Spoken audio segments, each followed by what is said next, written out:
ఒక విషయంలో మామూలుగా కాదు, ఫుల్గా పోటీ పడతామండి.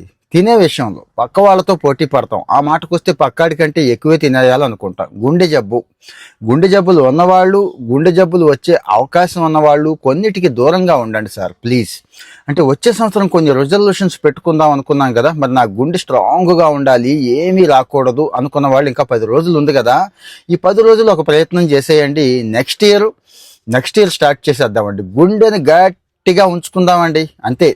సమోసాలు, పకోడీలు, ఫ్రెంచ్ ఫ్రైస్, బర్గర్లు, చిప్స్ మానేయండి. అబ్బా నేను మానలేనండి అంటే తగ్గించేయండి, పూర్తిగా తగ్గించేయండి. ఇంతకుముందు రోజు తినేవాళ్ళు వారానికి ఒక్కసారి తినండి, లేకపోతే నెలకు ఒక్కసారి తినండి.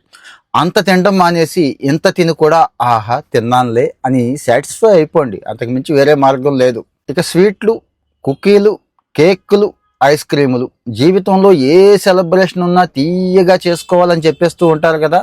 కానీ గుండె దడదళ్ళాడిపోతుందండి, గుర్తుంచుకోండి. దడదళ్ళాడిపోవడం అంటే అసలు బ్లడ్ వెళ్ళే పరిస్థితి కూడా ఉండదు. గుండెకి రక్త సరఫరా ఆపేస్తాయి ఇవన్నిటిని కూడా, ధమనుల్ని మూసేస్తాయండి ఇవన్నీ కూడా. మరి ఇవి కూడా సేమ్ ఇందాకటి చెప్పినట్టే ఆపేయండి, తగ్గించేయండి, కొద్దిగా తినండి, సాటిస్ఫై అయిపోండి. సాల్ట్, అసలు మామూలుగా మనం సాల్ట్ అనుకుంటాం కానీ బయట ఏం తిన్నా కానీ భలే టేస్ట్ ఉంటుంది కదండి.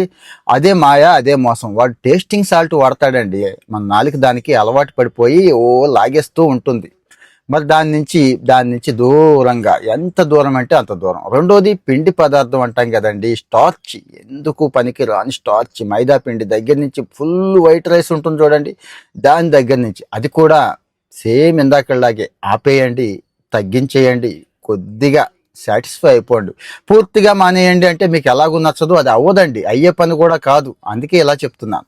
కొన్ని మాత్రం పూర్తిగా మానేయండి. మటను, పోర్కు, అదేనండి పంది మాంసం, పెద్ద మాంసాలు కూడా తినేసేవాళ్ళు ఉన్నారు. మరి గట్టిగా వర్కౌట్ చేస్తున్నాను, జిమ్లో 2-3 గంటలు మంచి వర్కౌట్ చేస్తాను అనేవాళ్ళు ఓకే, కానీ మిగిలిన వాళ్ళు పూర్తిగా మానేయండి. ఇంక చికెన్ ఉంది, ఫిష్ ఉంది, చాలా ఉన్నాయి కదండి. ఇంకోటి ఉందండి, పూర్తిగా మానేయాల్సింది మందు.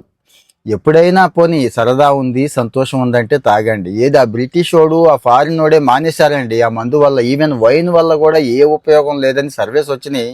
చాలా మంది అక్కడ మానేస్తున్నారు, మనకేమో ఎలా మీరు అయిపోయింది. ఈవెన్ చీప్గా దొరికేవి కూడా తాగేస్తున్నారు. అది పూర్తిగా మానేస్తే, అంటే ఇంకో 10-25 ఏళ్ళు ఆరోగ్యంగా బతకాలి అనుకుంటే మానేయండి. సో గడిచినాడు ఎలాగో గడిచిపోయింది, రాబోయే ఏడు గుండెని గట్టిగా చేసుకుంటాను, హెల్దీగా ఉంటాను, అసలు గుండె డాక్టర్ దగ్గరికి వెళ్ళే పరిస్థితే ఉండకూడదు అనుకునేవాళ్ళు బలంగా అనుకోండి. కామెంట్లో మీ ఒపీనియన్ చెప్పండి, ఎంత వీలైతే అంత షేర్ చేయండి.